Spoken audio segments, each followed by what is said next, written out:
They called me delusional. They said I was walking into a slaughterhouse without a weapon. In the cutthroat world of high-stakes divorce litigation, you simply do not represent yourself against a shark like Jameson Brooks. It is unheard of, especially when he has hired the deadliest lawyer in the city to gut you.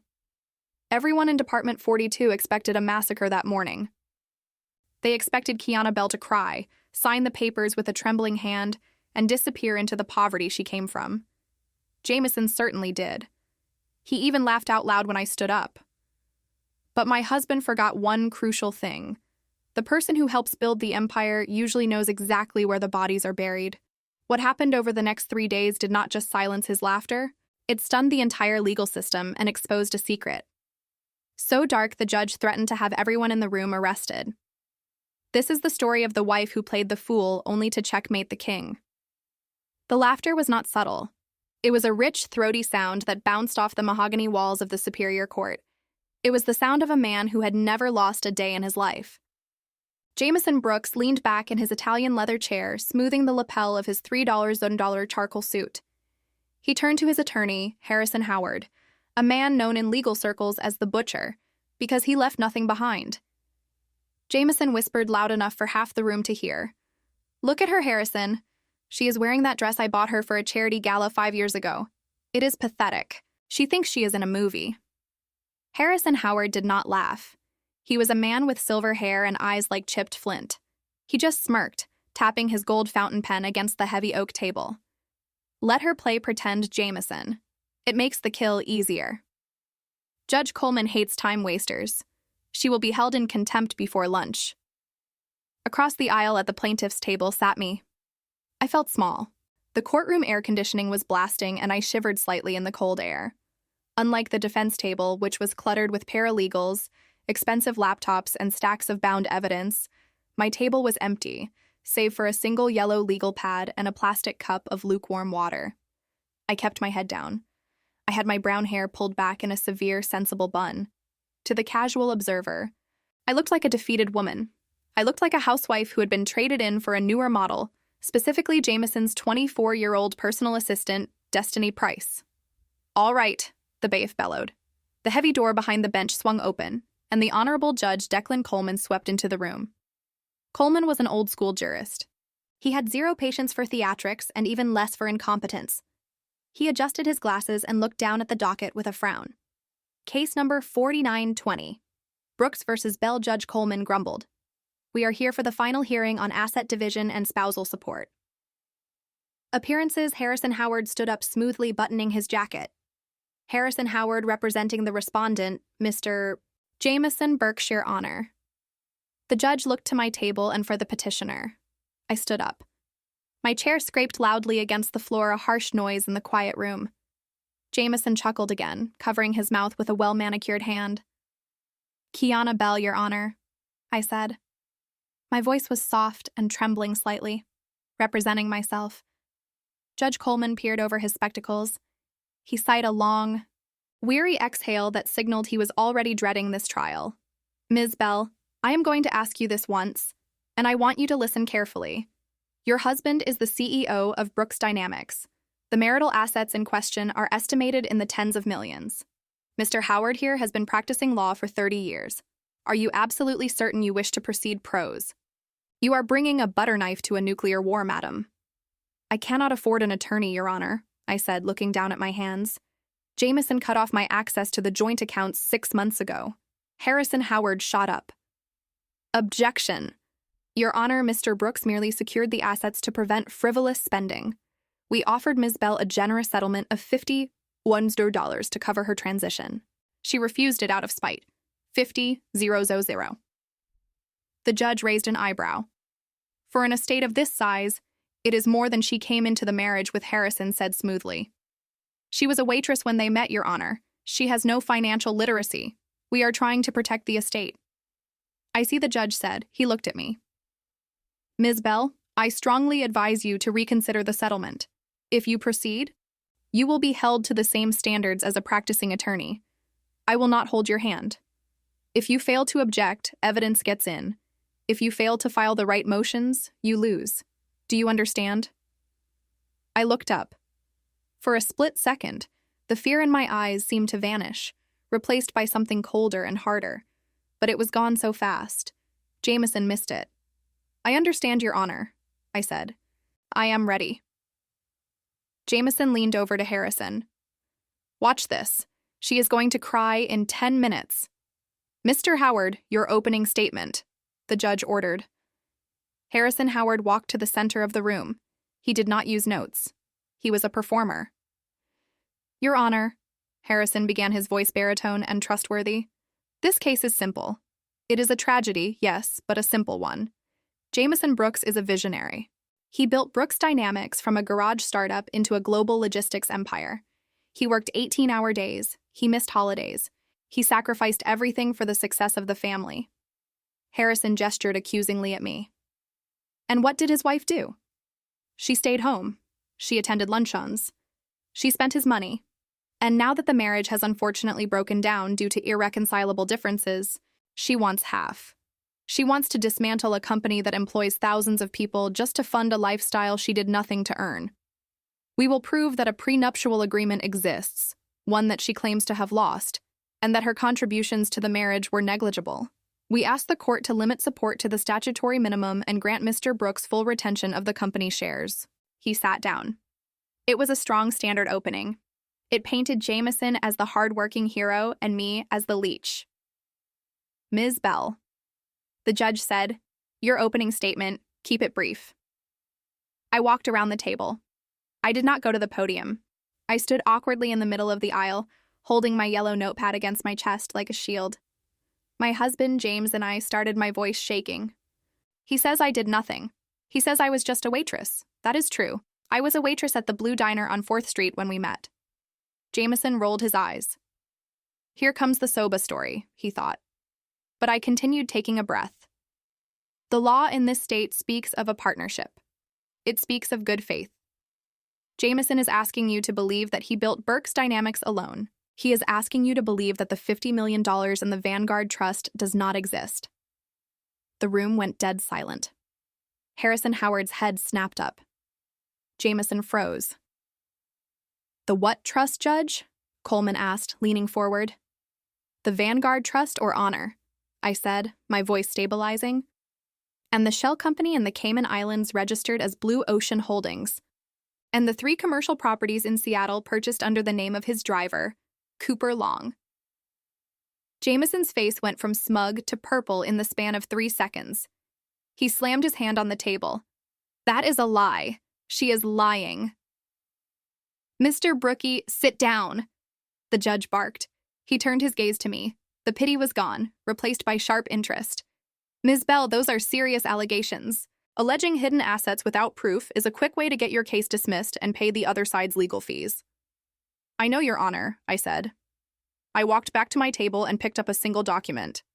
"I do not have a law degree, but I do have the invoices and I have the bank transfer records." I handed a paper to the bailiff. "Marked as Exhibit A," I said softly. Harrison Howard snatched the copy from the bailiff. His eyes scanned the page. It was a wire transfer record, a transfer of $4 million from Brooks Dynamics to a generic account in the Caymans. Harrison looked at Jameson. "You told me the accounts were clean," he hissed. "They are," James whispered frantically, sweat beading on his forehead. "That account is encrypted. There is no way she could have that. She does not even know how to use a spreadsheet." I sat back down. I looked at Jameson, and for the first time I smiled. It was not a happy smile. It was the smile of a hunter who had just set the trap. "Call your first witness, Mr. Howard," the judge said, his voice dropping an octave. "And this better be good." The air in the courtroom had shifted. It was no longer a slaughter. It was a brawl. Harrison Howard was a seasoned veteran, though. He knew how to recover. He shoved the paper into his briefcase, dismissing it as a forgery or a misunderstanding to be dealt with later. "I call Mr. Bennett Sanders to the stand," Harrison announced. Bennett Sanders was Jameson's CFO. He was a man with a nervous twitch and a suit that cost more than my first car. He took the oath. "Mr. Sanders." Harrison began pacing. "You manage the finances for Brooks Dynamics." "Correct." "I do," Sanders said. "Are you familiar with the plaintiff's claims regarding hidden assets in the Cayman Islands or a Vanguard Trust?" I have never heard of such things. Sanders lied smoothly. Our books are audited annually. Everything is above board, Ms. Bell is likely confusing standard operating expenses with whatever fantasy she has cooked up. Thank you, Harrison said, looking at the judge. You see, Your Honor, a misunderstanding of complex corporate finance. He turned to me. Your witness. I stood up. I did not bring my notepad this time. I walked right up to the witness stand. I looked Bennett Sanders in the eye. Sanders shifted in his seat. He had known me for 10 years. He used to come over for Christmas dinner. He knew I made a great lasagna. He did not know I could read a balance sheet. Hello, Bennett, I said. Miss Bell. He nodded stiffly. Bennett, do you recall the corporate retreat in Aspen in 2021? Ah, yes, I was there. Do you remember giving me your laptop to hold while you went skiing because you were afraid to leave it in the hotel room safe? Sanders blinked. I might have. I do not recall. I recall it. I said you were very drunk that night, Bennett. You told me the password was your daughter's birthday, July 14th, 2012. Objection, Harrison shouted. Relevance. I am getting there. Your Honor, I said calmly. Then is it true that Berks Dynamics utilizes a software called Shadow Ledger for internal accounting? Sanders' face strained of color. That is an industry standard tool. Is it? I pulled a piece of paper from my stack because I did some research. Shadow Ledger is a dual-entry bookkeeping system designed specifically to maintain 2 sets of books. One for the IRS and one for the owners. Is that correct? I take the 5th, Sanders stammered. The courtroom gasped. You cannot take the 5th Amendment in a civil divorce trial regarding corporate procedure unless you are admitting to a crime, Mr. Sanders. Judge Coleman boomed. Answer the question. It has that capability, Sanders whispered. I continued relentless.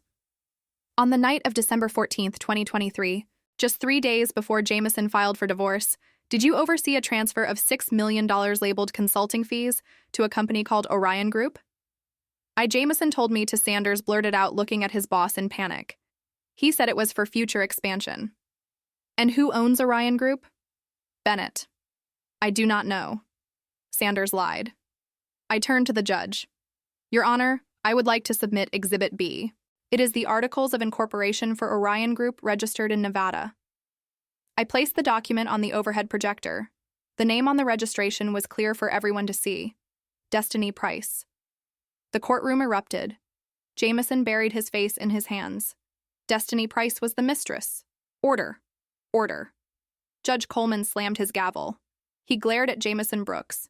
Mr. Howard, control your client and your witnesses, or I will start issuing sanctions that will make your head spin. Harrison Howard looked at Jameson with pure venom. You told me the girl was not involved in the financials, he hissed. She is not, James, whispered back terrified. I just used her name. I did not think Kiana would find it. She is a housewife, Harrison. She knits. I returned to my table. I sat down and took a sip of water. My hand was shaking violently now. The adrenaline was wearing off, leaving me nauseous. I looked at Jameson.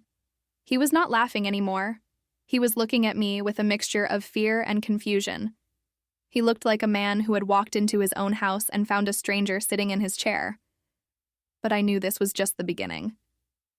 Exposing the money was the easy part. The hard part was proving why I deserved it. Because Jameson had one card left to play, a card that could destroy my reputation and leave me with nothing regardless of the money. Harrison stood up. He adjusted his tie. He looked dangerous now.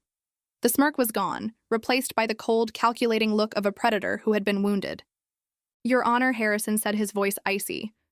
We would like to move past the financials for a moment. We would like to address the issue of conduct.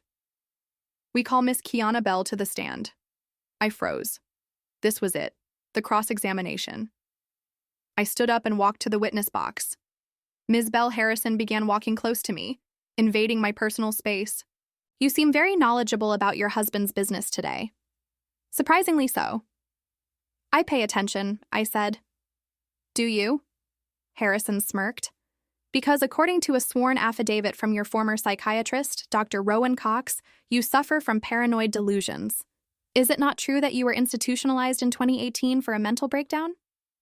The room went silent again. This was the dirty laundry. I sought help for depression, I said quietly. I lost a child.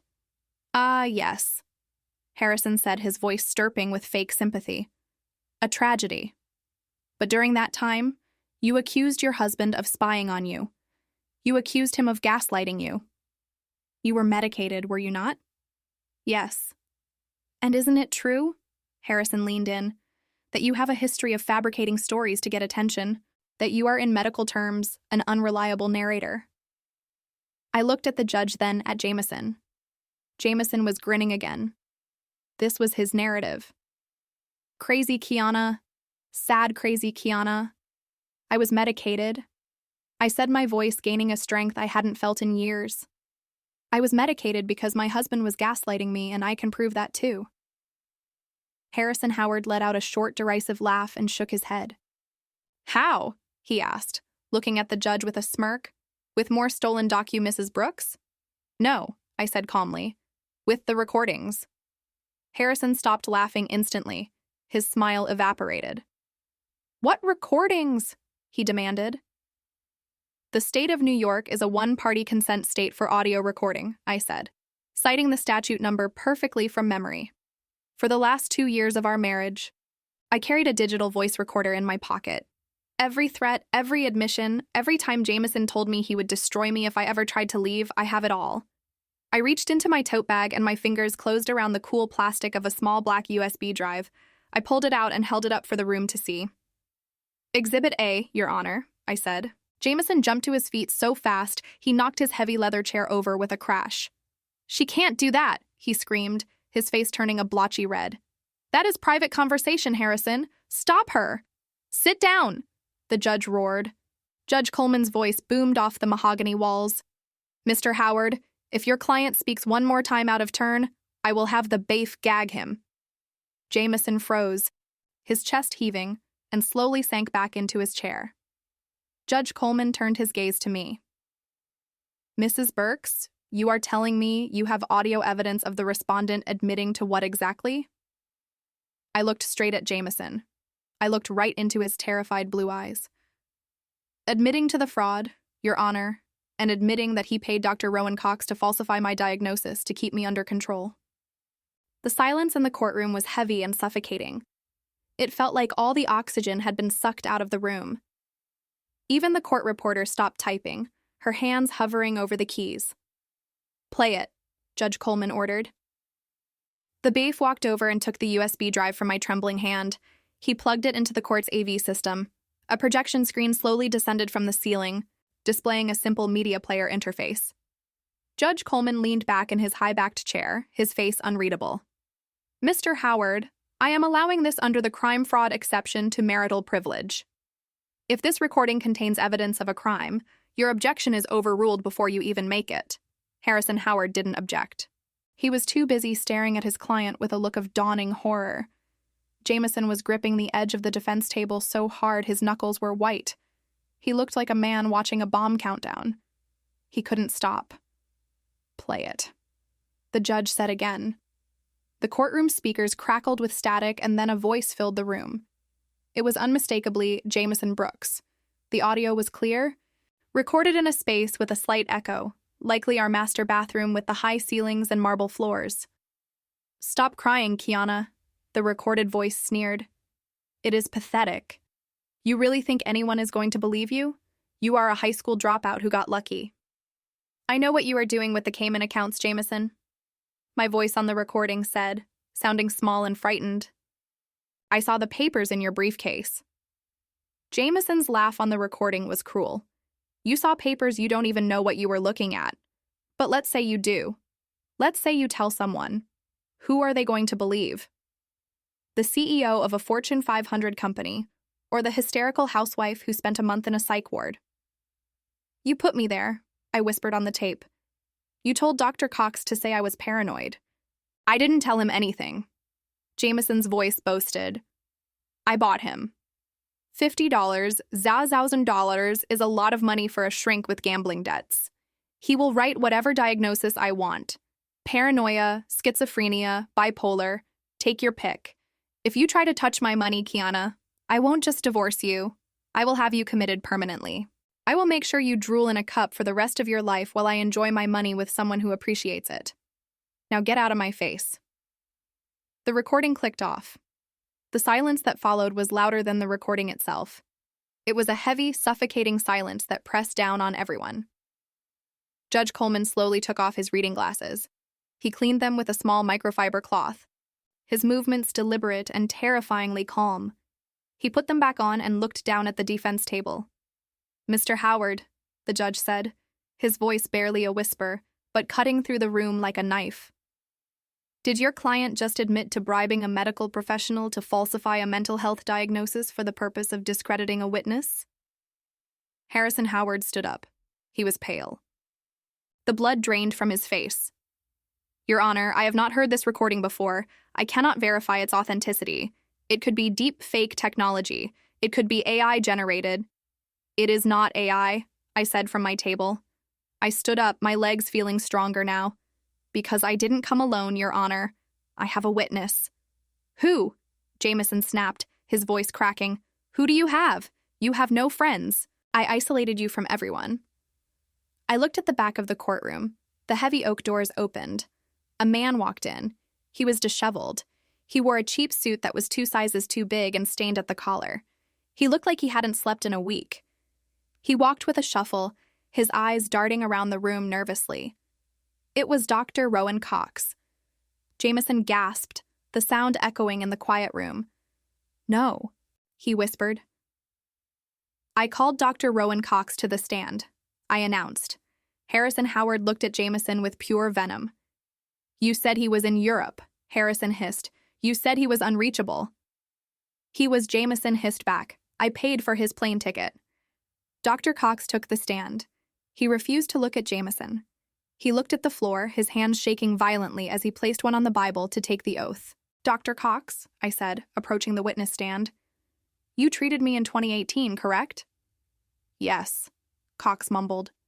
"And you signed an affidavit submitted by Mr. Howard this morning, stating that I suffer from severe paranoid delusions. Is that affidavit true?" Cox looked up at the judge. He looked at the bailiff, who was standing near the door with a hand resting on his belt. Cox swallowed hard. "No," Cox whispered. "Speak up," Dr. Judge Coleman barked. "No." Cox shouted, tears welling in his bloodshot eyes. "It is not true. She is sane. She has always been sane. I made it up." The gallery erupted. Reporters were furiously typing on their phones and whispering to each other. "Why did you lie, doctor?" I asked gently. Cox pointed a shaking finger at Jameson. "Because he told me to. He paid off my bookie. I owed 40 grand to some bad people in Atlantic City. Jameson paid it. He told me to gaslight her. He told me to prescribe heavy sedatives to make her look confused in public. I needed the money. I am sorry, Kiana. I am so sorry." "Objection," Harrison roared, desperate to stop the bleeding. "This witness is clearly under duress. He is unreliable." "The only duress I see," Mr. Howard Judge Coleman said, his eyes narrowing into slits, "is the perjury your client just suborned. Sit down before I have you joined as a co-defendant." Harrison sat down slowly. He moved his chair 6 inches away from Jameson, putting physical distance between himself and the radioactive fallout. I looked at my husband. Jameson was no longer the arrogant tycoon. He was sweating, his perfectly gelled hair starting to droop over his forehead. He looked small. "I have no further questions for this witness." "I said, Dr. Cox," the judge said ominously, "you are not to leave this building. The bailiff will escort you to a holding room. The district attorney will be very interested in your testimony." As Dr. Cox was led away sobbing into his hands, the courtroom felt like a pressure cooker about to explode. I returned to my table. I had won the battle of character. I had proven I wasn't crazy. But I still had to prove where the money was and why it mattered, because Jameson wasn't just hiding money from me. He was hiding it from everyone. "Mrs. Brooks," the judge said, his tone now respectful, "do you have further evidence regarding the assets?" "I do, Your Honor," I said. "But for this part one, I'm going to need a calculator, and I am going to need the court to look at the pension fund for the employees of Sterling Dynamics." Jameson's head snapped up. If looks could kill, I would have been dead on the spot. The fear in his eyes wasn't just about divorce anymore. It was the primal fear of prison. The pension fund, Harrison Howard whispered. He turned to Jameson. What did you do, Jameson? Tell me right now. If you lie to me again, I walk. It is complicated. Jameson stammered. I borrowed against it. Just temporarily to cover the margin. Calls on the expansion. Harrison closed his eyes and pinched the bridge of his nose. You embezzled from your employees' retirement to fund a shell company. Jameson, that is federal. Mrs. Brooks proceeded. The judge ordered. I walked to the projector. I placed a new document on the glass. It was a complex spreadsheet filled with rows of numbers and dates. Exhibit D. I announced this is a comparison of the employee contributions to the Sterling Dynamics 401k plan versus the actual deposits made into the custodial account at Chase Bank. I used a laser pointer, a cheap red one I bought at a gas station, to circle a column from January 2022 to present. I explained, my voice steady. Every employee had 5% of their paycheck deducted for retirement. That money was supposed to go to Chase Bank, but it didn't. I slapped another paper down on the projector. This, I said, is the ledger from Blue Ocean Holdings in the Cayman Islands. The dates match perfectly. January 15th, $400, $700 deducted from payroll. January 16th, $400, $1,000 deposited into Blue Ocean. He was skimming the retirement fund, laundering it through the Caymans to avoid taxes, and then using it to buy real estate under his mistress's name. The courtroom was buzzing. This wasn't just a divorce anymore. It was a corporate scandal of massive proportions. Mr. Howard, the judge said, his voice deadly calm. Does your client have an explanation for why the employee pension fund is empty? Harrison stood up slowly. He looked tired. He looked like a man who realized his career might end today along with his client's. Your Honor, Harrison said, we request a recess. I need to confer with my client regarding potential criminal liability. Denied, Judge Coleman said instantly. We are in the middle of a trial. If your client wishes to invoke his Fifth Amendment rights against self-incrimination regarding the embezzlement, he may do so. But that will allow me to draw an adverse inference regarding the marital assets. In layman's terms, Mr. Howard, if he stays silent to stay out of jail, he loses the divorce. If he speaks to win the divorce, he goes to jail. Choose. It was the ultimate checkmate. Jameson stood up. He shoved Harrison aside. This is ridiculous. Jameson shouted, I am the CEO. It is my company. I can move capital wherever I want. I was going to pay it back. It was a bridge loan unauthorized by the board. I asked calmly from my table. Because I have the board meeting minutes here, Jameson. You never told them.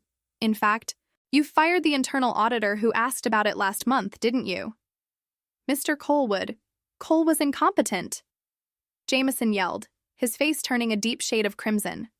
Just like you. You think you are so smart, Kiana. You think you can take me down. I built this empire. I am Sterling Dynamics. Without me, you are nothing.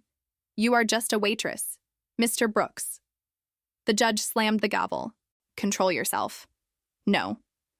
Jameson was unhinged now. The facade of the cool, collected billionaire had shattered into 1,000 pieces. She hacked my computer. That is illegal. This evidence is inadmissible. Arrest her. I didn't hack your computer, Jameson, I said softly. The room went quiet to hear me. I didn't have to, I continued. You linked your iPad to the family cloud account so you could upload photos of your trips with Destiny Price. You were so arrogant. You didn't even realize that every document you saved, every spreadsheet you edited was automatically backing up to the family server in the basement. The server I paid to install to store our wedding photos. I looked at him with pity. You took everything from me. Jameson, my dignity, my friends. You tried to take my sanity, but you forgot to change your iCloud settings. Some of the people in the gallery laughed. It was a nervous, shocked laughter. Harrison Howard began packing his briefcase. Where are you going, Mr. Howard? Judge Coleman asked. I am withdrawing as counsel, Your Honor, Harrison said, not looking at Jameson. My client has lied to me, implicated me in suborning perjury, and is currently confessing to federal wire fraud on the record. I am ethically bound to withdraw. You sit your backside down, Harrison. Jameson grabbed his lawyer's arm.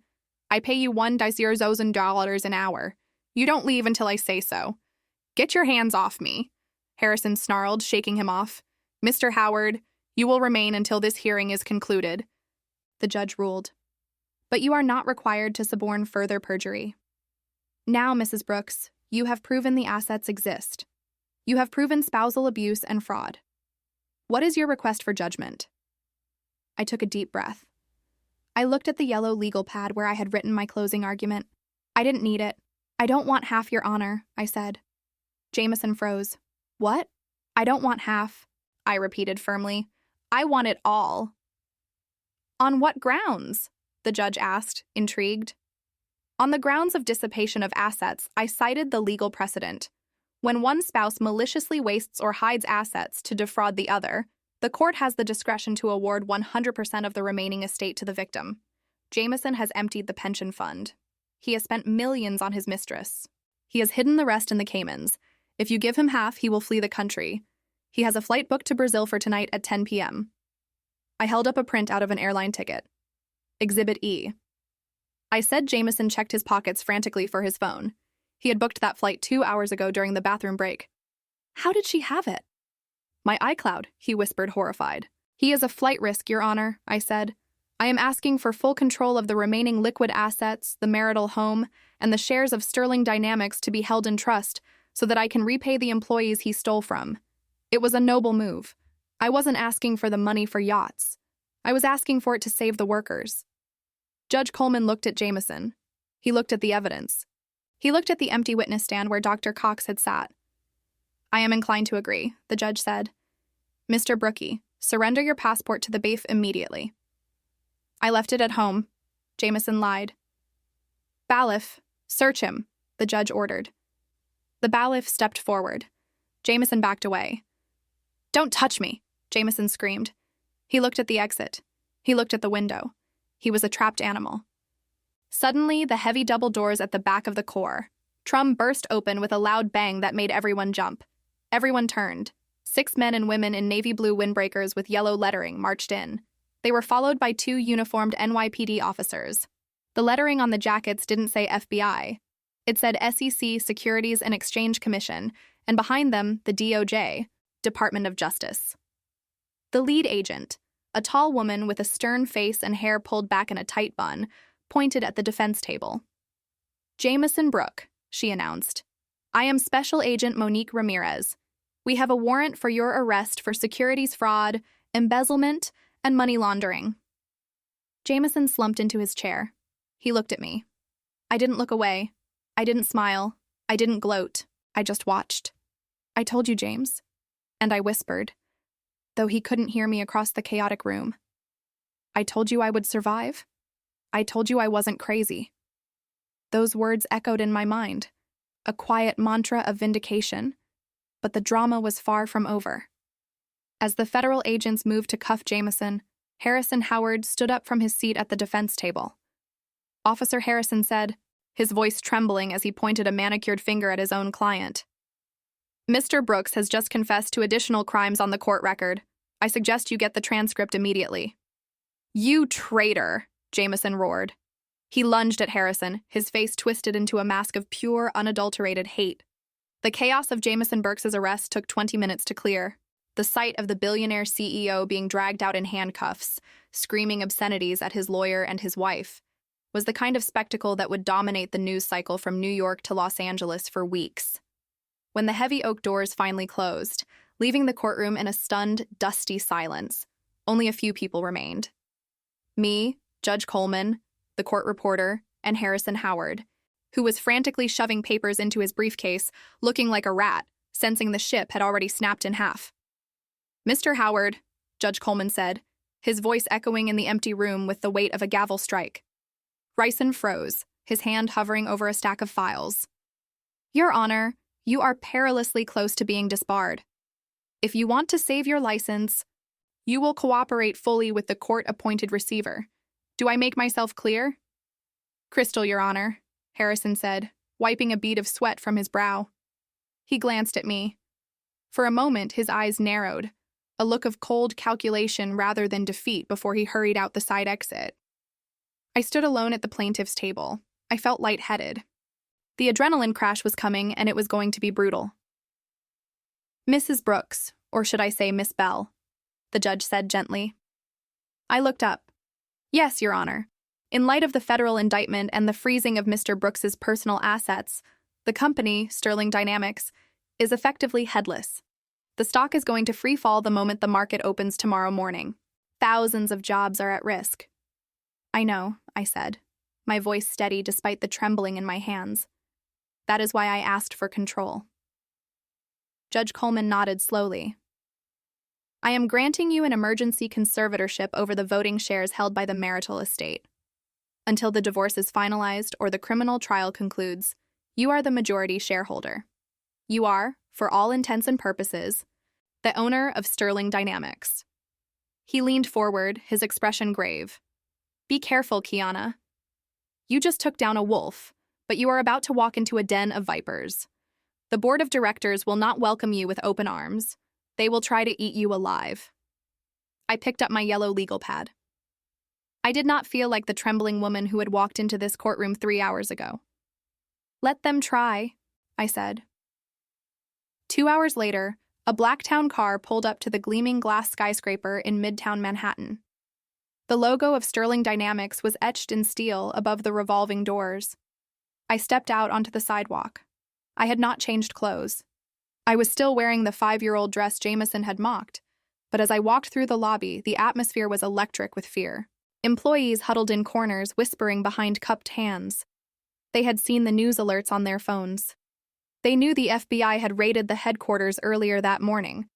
When I reached the executive floor, the reception area was empty. The receptionist had fled, likely fearing an arrest herself. I walked straight to the double mahogany doors of the boardroom. I could hear shouting from inside. I pushed the doors open. Around the massive oval table sat 12 men and 1 woman, the board of directors. They were arguing loudly, phones pressed to their ears, ties loosened, suit jackets thrown over chairs. The room went silent as I entered. "Who let you in?" barked Conrad Vance, the chairman of the board. Vance was a 70-year-old corporate raider with a reputation for stripping companies for parts. "Security, get this woman out of here. Sit down, Conrad," I said. My voice wasn't loud, but it cut through the heated room like a razor blade. Vance scoffed, his face turning a shade of crimson. "Excuse me? Do you know who I am? This is a restricted meeting. Go home and bake cookies, Kiana. Your husband is in jail, and this company is under our control now." I walked to the head of the table to Jameson's empty chair. I didn't sit. I stood behind it, placing my hands on the leather backrest, feeling the cold texture under my palms.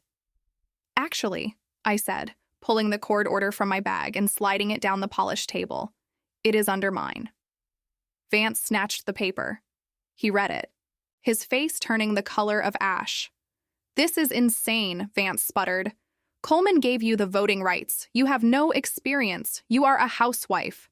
I am the court-appointed conservator of the Sterling estate. I corrected him, which owns 51% of the voting stock. That makes me the chairwoman. And as my first act, I am calling this meeting to order." "We won't stand for this," said another board member, a heavy-set man named Baxter. "We are filing an emergency motion to remove you. The stock is down 40% in 2 hours. We need to sell the logistics division to Amazon by the end of the day to save the capital." "No," I said. "What do you mean, no?" Baxter stood up, slamming his hand on the table. "You don't understand business. We have a liquidity crisis. We have a corruption crisis," I shot back. "And we are not selling the logistics division. That division employs 4,000 people in Ohio and Michigan. If you sell it, they lose their pensions because of the way Jameson structured the debt." "I read the contracts, Baxter." The room fell silent again. They were looking at me differently now, not with respect, but with caution, like I was a bomb that had just started ticking. "So, what is your brilliant plan?" Vance sneered. "Hug the employees until the stock recovers?" "No," I said, "my plan is to cut the cancer out." I reached into my bag and pulled out a stack of manila folders. I tossed one in front of Vance, one in front of Baxter, and one in front of the female board member, Linda Gray. "What is this?"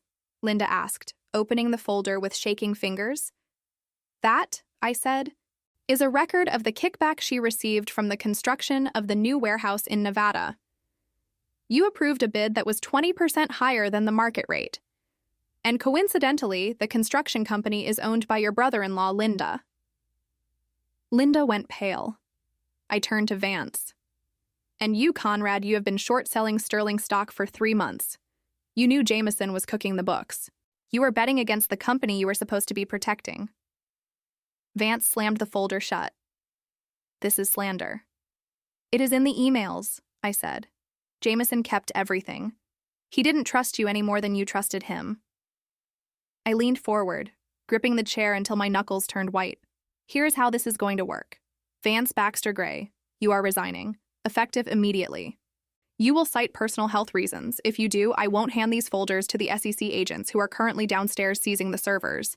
If you fight me, you will share a cell with Jameson. Vance looked at the other board members. They looked away, studying their shoes or the ceiling. He was alone. You are a witch, Vance hissed.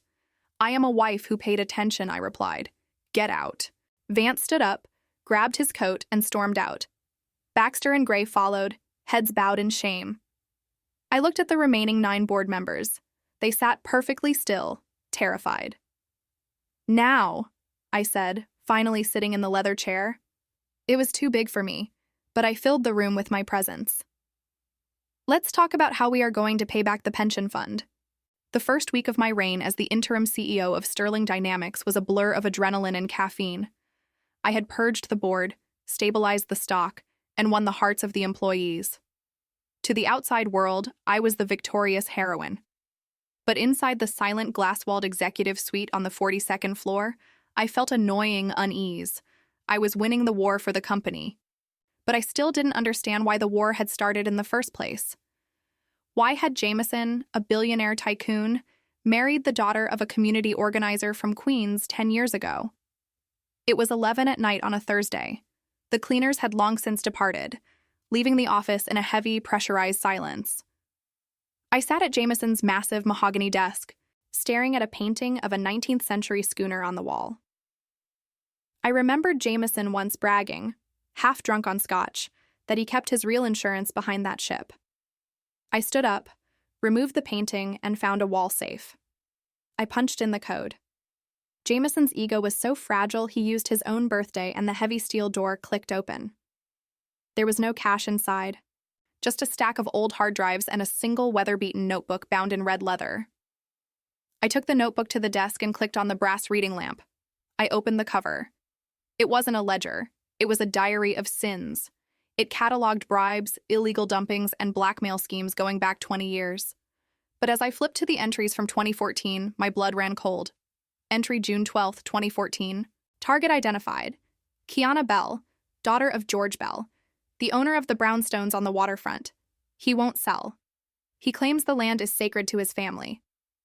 HH says we need a workaround. My hands began to tremble uncontrollably. Bell was my maiden name. My father, George, had been a stubborn, proud man who died penniless. Or so I thought. I turned the page, my heart hammering against my ribs like a trapped bird. Entry, July 4th, 2014. HH suggests the widower hour route. If George dies intestate, the land goes to the daughter. If I marry the daughter, the land becomes a marital asset. We can bypass the Historical Preservation Society. It is cleaner than a buyout. I gasped, a ragged sound in the empty room. The romance, the flowers, the way Jameson had accidentally bumped into me at the coffee shop. It was never love. It was a corporate acquisition. I was nothing more than a deed with a heartbeat. But the next entry shattered my soul. Entry August 15th, 2014. Problem solved. The old man wouldn't get out of the road. HH was driving. It was messy but effective. Police report filed as a hit and run. No witnesses. We own the girl now. Tears blurred my vision. My father hadn't died of a heart attack or a random accident. He had been murdered, run down in the street like an animal so Jameson could build a luxury high-rise and the initials HH. Harrison Howard. The buzz of the intercom on my desk jolted me so hard I nearly dropped the book. Mrs. Brooks, the night security guard's voice crackled. Mr. Howard is here. He says he has urgent papers regarding the plea deal. I stared at the intercom, paralyzed. The murderer was in the lobby. Send him up, I whispered, my voice sounding foreign to my own ears. I had seconds. I shut the red notebook into my purse. I slid my phone under a stack of files, hitting record on the voice memo app. I grabbed a can of pepper spray I had started carrying since the divorce began and hid it in my palm, concealing it under a file folder. The elevator chimed.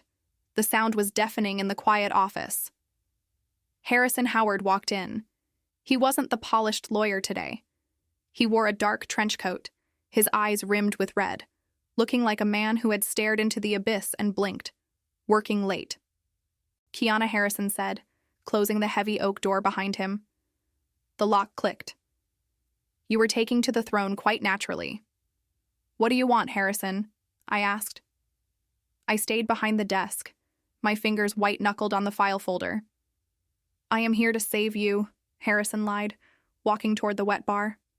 He poured himself a scotch, his hand steady. Jameson is cracking. He is going to trade everyone to the feds. Me, the board, you. But I can protect you, Kiana. I can make sure your name stays out of the indictment.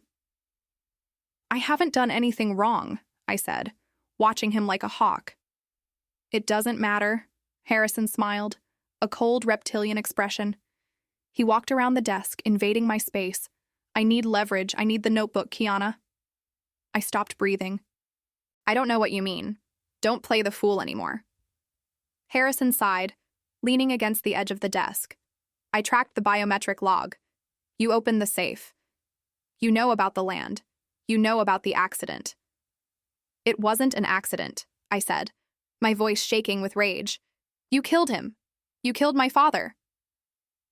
The silence that followed was heavy enough to crush bones. Harrison didn't deny it. He took a sip of his drink, looking bored. It was necessary, he said simply. George was an obstacle. We removed him and you got a life of luxury in exchange. Was it really such a bad trade? You are a monster, I whispered. I am a pragmatist, Harrison corrected me. He set the glass down. Now give me the book. If the DOJ gets that, it is a murder charge. I won't go down alone, Kiana. I will plant evidence that you were driving the car. Who will they believe? The grieving widow or the greedy ex-wife? He held out his hand. The book now. I looked at the door. It was 20 feet away. I looked at Harrison. Okay, I said, reaching into my purse. You win. I pulled out the red notebook. Harrison's eyes lit up with greed. He reached for it. I tossed the book high into the air over his head. Harrison's instinct took over. He spun around, lunging to catch the evidence before it hit the floor. In that split second, I dropped the file folder, raised the pepper spray, and unleashed a stream of burning orange fire directly into his face. Harrison screamed, the sound primal and terrifying. He clotted his eyes, stumbling back into the wet bar. Glass shattered as he crashed into the Sheeleys. I didn't hesitate. I grabbed the notebook from the floor and bolted. You witch, Harrison roared, swinging blindly. You are dead. I sprinted for the elevator, slamming my hand against the call button. Come on! Come on! I could hear Harrison stumbling down the hallway behind me, cursing in a blind rage. The doors opened. I threw myself inside and hit the lobby button. As the door slid shut, I saw Harrison burst into the hallway, his face swollen and red, a shard of broken glass in his hand. The doors closed, sealing me in. But as the elevator descended, I knew the nightmare wasn't over. I was trapped in a building with a killer, and there was nowhere left to hide.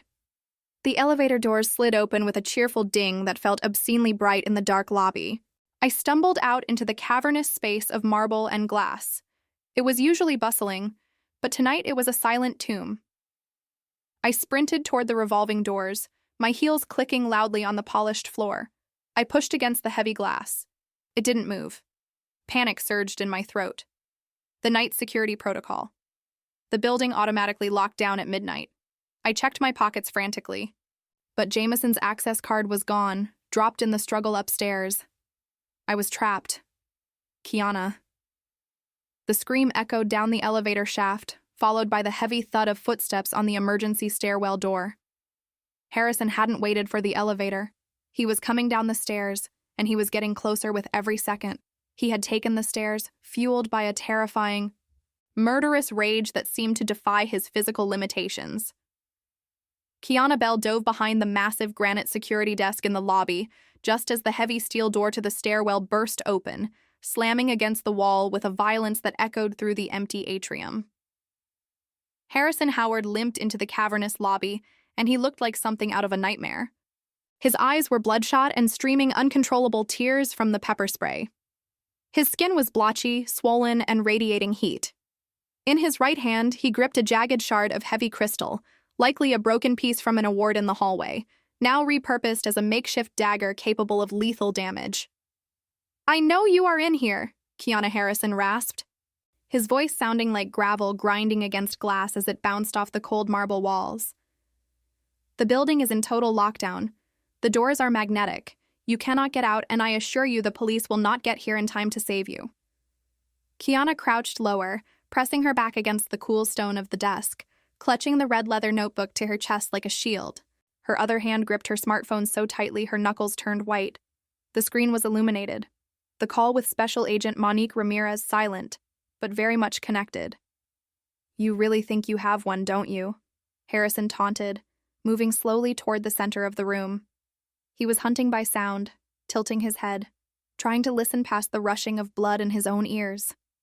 "You think just because you found a diary you can take us down. Jameson is weak. He always was. But me, I solve problems. I fix things just like I fixed the problem of your father all those years ago." He stopped moving. In the silence of the lobby, the air conditioning hummed, but it wasn't enough to mask the sound of Kiana's ragged, terrified breathing from behind the desk. "Found you," Harrison whispered. He lunged around the corner of the security station with surprising speed. Kiana screamed, a raw sound of pure survival instinct, and scrambled backward on her hands and knees, putting distance between herself and the man who had destroyed her family. She backed away toward the massive decorative fountain in the center of the lobby, water cascading down its slate tiles. Harrison closed the distance, raising the glass dagger high above his head, his face twisted into a mask of pure, unadulterated hate. "Give me the book, Kiana," he snarled, saliva flying from his lips. "Give it to me now, and I will make it quick."